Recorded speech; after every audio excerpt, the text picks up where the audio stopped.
Got this 2002 carryall Turf 1 into the shop today.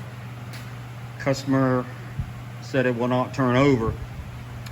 So we got it in here, and he had said he had just changed the solenoid, and solenoid's clicking but not turning over. This is obviously a gasoline cart. But you can see where he installed the new solenoid. I've removed the battery, but so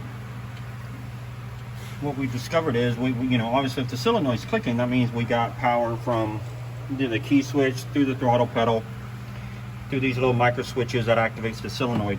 Also micro switches here. But if we've got the solenoid clicking, that means we've got all these other things are working, but that solenoid's job is to transfer the 12-volt power system back to the starter generator. I've already removed the starter generator. It sits right here. That is our problem. Just wanted to show you what he's already did. I've got the starter generator laying over here on the bench. This is the starter generator. So what I wanted to show you guys is I'm going to be rebuilding this today, put new brushes in it. The brushes are bad in it. But before you remove this, make sure you spray WD-40 or some kind of penetrating oil on all these. These were quite rusted. This cart had been sitting a while. So you will break these little lugs off, okay? This one in particular is very, very important. So you've got to get a small skinny wrench to hold the back side. There's a nut on the bottom of this. If not, when you turn this top one, it'll just continue to spin, which is not good news. So make sure you get a wrench that you can hold the back side. But what we'll do is I'll take these are dust covers. There's 4 of them around this. These are where the brushes are at. I'm going to take one of these off, and I'm going to show you what we've discovered. Okay. Let's see. So I don't know if you can see that, but if you look down in there, you'll see the brush. Let me get me a. Hang on a second.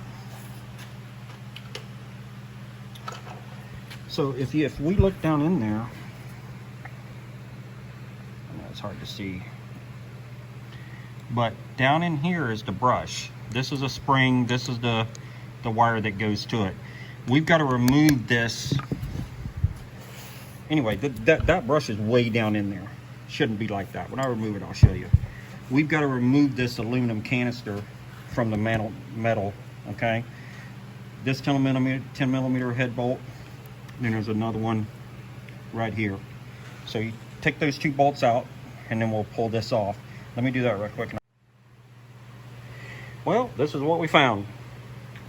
These are those 2 10 millimeter head bolts that I told you guys to pull out. They run all the way through and connect.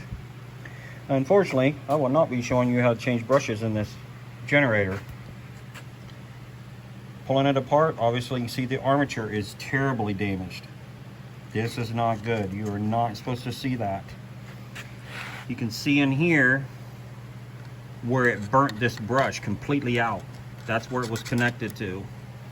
This is a brush that's sticking out, but what I'd wanted to show you, like this brush right here is still in contact. There's a wear line. You can see this wear line right here.